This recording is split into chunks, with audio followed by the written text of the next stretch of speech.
Welcome to Pick Up and Deliver, the podcast where I pick up my audio recorder as I head out for a walk and deliver an episode to you while I stroll around. I'm Brendan Riley.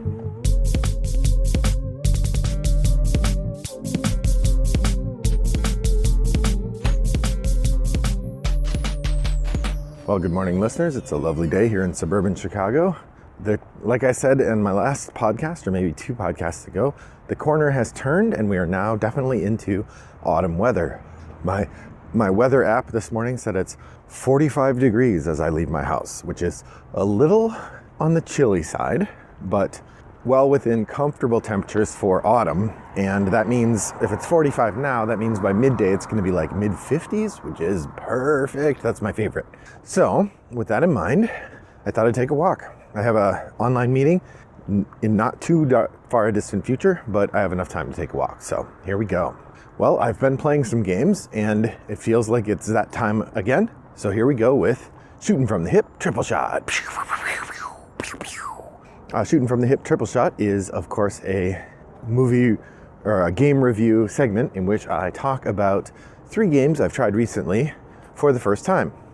These are, because it's a first play, I have not thoroughly explored the elements available in the game system. I probably got a rule wrong or two. And this is just first impressions. It's enough to give you a sense of, am I going to return to it? How did I feel about this game broadly? And it gets it off my shelf of opportunity if it's a game that I own. So in that regard, I have 3 games to share with you. The first one is a bit of a saga. This is Blokus. Blokus is a classic family game in which players are trying to play as many pieces as they can onto the board. They have a variety of pieces of between 1 and I think 6 is the biggest squares in size. And those pieces are arranged in a variety of different polyomino shapes. So they could be L's, they could be T's, they could be weird amalgams of the two. And they come in a variety of different sizes. And the idea is each player has the same 21 pieces. And over the course of the game, you're just taking turns playing the pieces out onto this large grid that you all have access to. And the goal is get as many pieces as you can onto the board. So there's a little bit of area control fighting by trying to block the other person or make it hard for them to play. But you can never really block them, or it's very hard to really block them because of the big twist that Blokus does that's just really smart. And it's this. No 2 pieces of your own color can be adjacent to each other. The closest they can be, in fact, they must always have a level of diagonal adjacency. So when you play a piece on the board, the next piece you play has to be diagonally adjacent to the piece that you're playing now. So there has to be one corner where the 2 corners meet at an intersection, but you can't share a side. So it's a really interesting pattern to try to explore, but then you also have the complexity of the other players putting pieces out.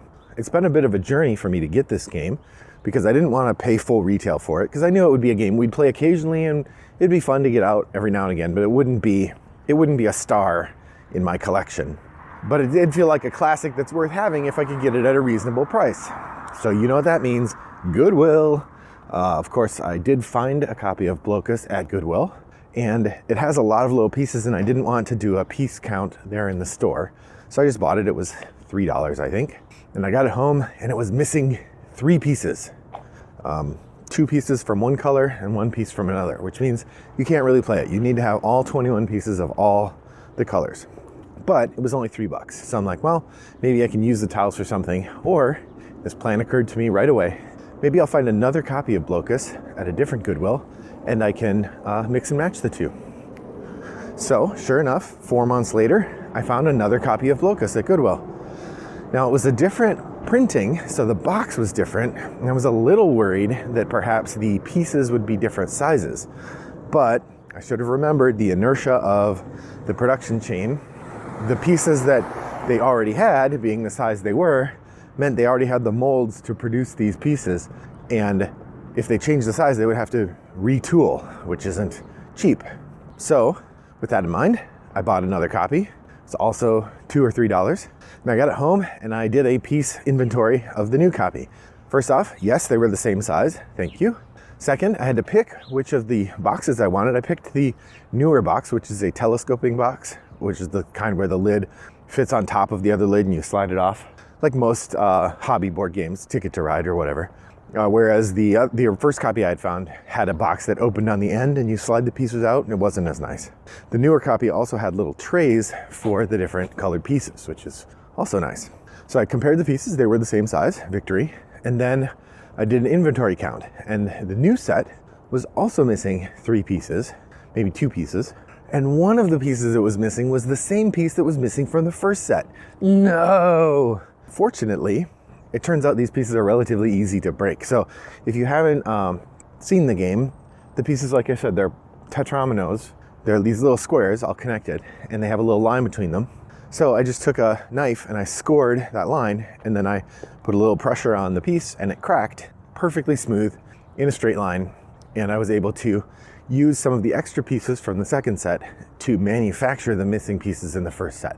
And then I have a ton of replacement pieces in case I lose anything. So I put the replacement pieces in plastic bags, marked them replacement pieces, and now I have a full set of Blokus. So having done all that work, we tried playing it. And I immediately missed a rule and got it wrong. So I think the gameplay was pretty fun. It was too easy because I missed a rule. So we played a 3-player game. And when you play a 3-player game, you're still supposed to put all 4 players worth of pieces on the board because the board size doesn't change, which means that if you're playing 3 players, there's now more room than there should be. Instead, what you're supposed to do is as players, you take turns putting out the pieces for the 4th player.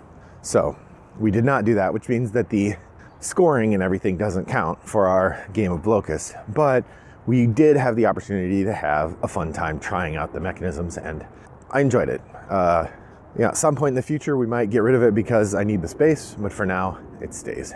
That's Blokus. Next up, we have Deckchairs on the Titanic. This was a game I've been looking forward to for a long time. I helped proofread the rulebook, or I helped edit the rulebook, I should say. There are still some mistakes in it, but I would say those are printing errors, and so I don't claim credit. I also wasn't given the final rulebook to do the final copy edit, so not on my shoulders it is, but I wasn't even involved enough to get a credit as like rulebook editor in the rulebook. I just am listed under a thanks. In this game, you play deck attendants on the Titanic, and what you're trying to do is arrange for deck chairs to be spread out in a way that your clients will most enjoy their time sitting on the deck of the Ship of Dreams while it coasts along in the North Atlantic.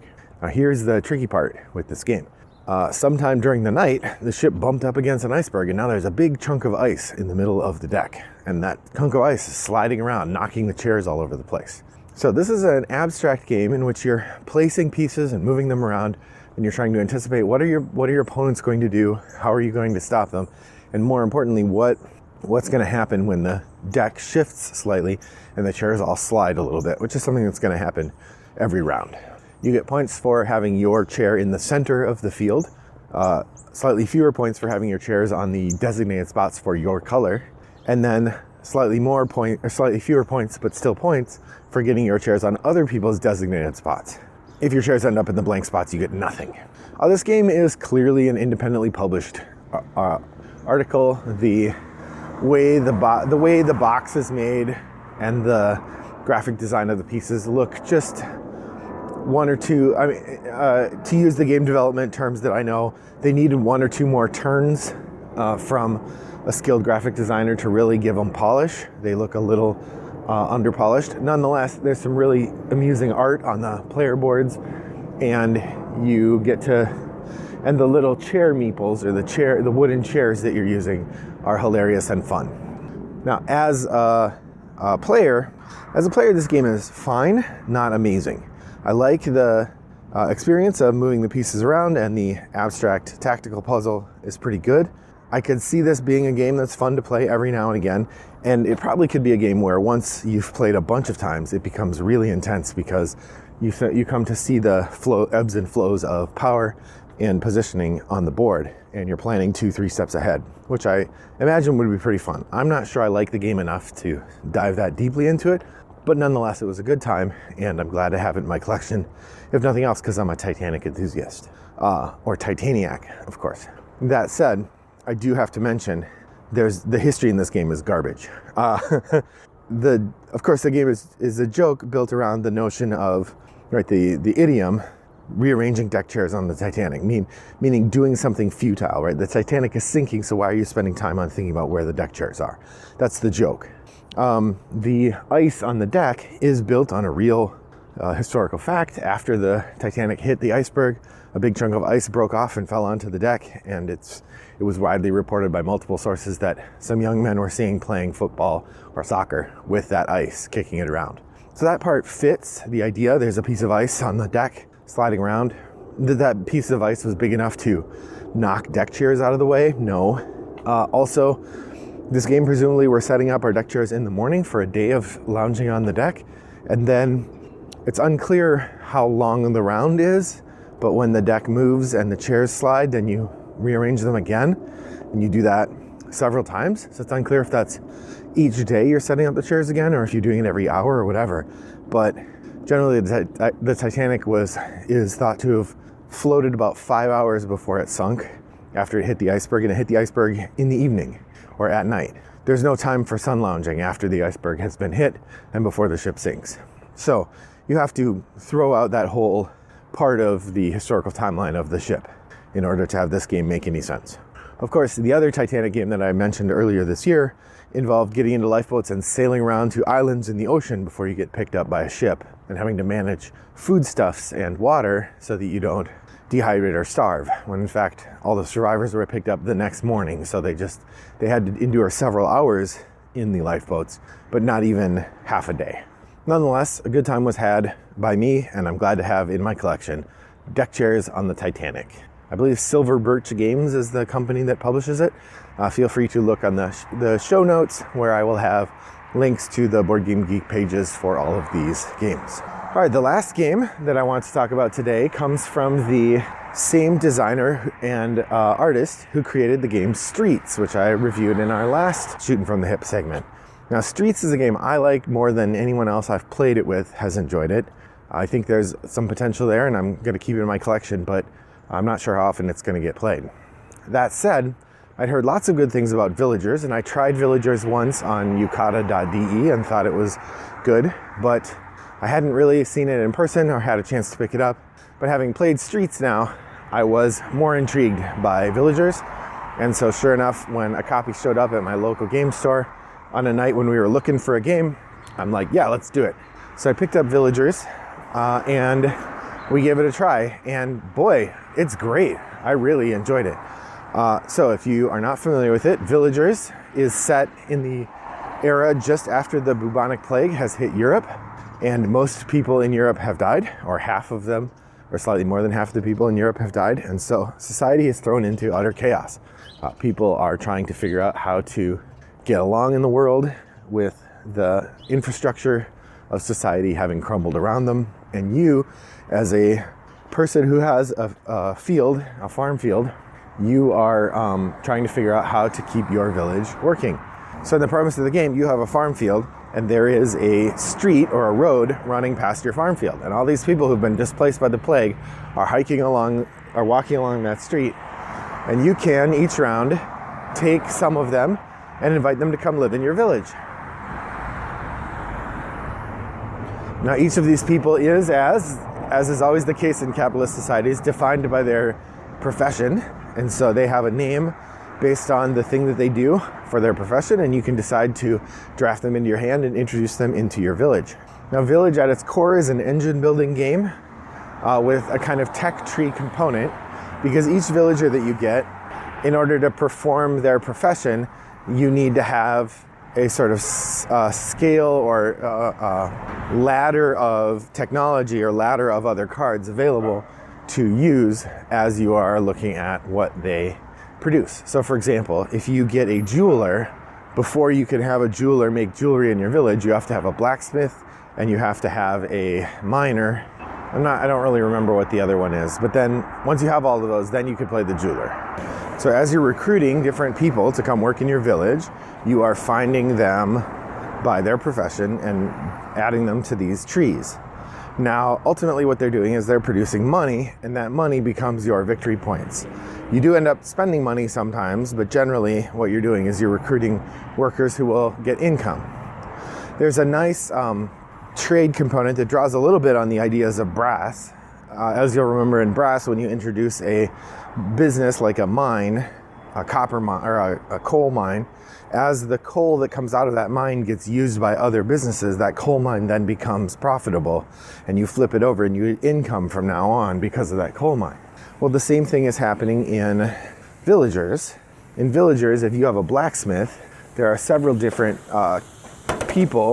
villagers who have to have a blacksmith in order to operate.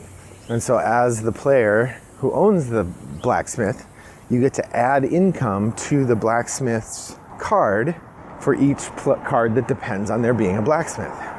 The result is that you have this really interesting scaling economy that emerges. And basically what you're trying to do is manage the cards that are coming out in a way that you're going to get the best set of connected resources that will allow you to get the most points as you go along. All in all, Villagers is a really fun tableau builder with a strong engine component, cute art, and an enjoyable theme. Well, that brings me to the end of my Shooting from the Hip episode. Thanks for joining me on my walk today. I hope that your next walk is as pleasant as mine was. Bye-bye.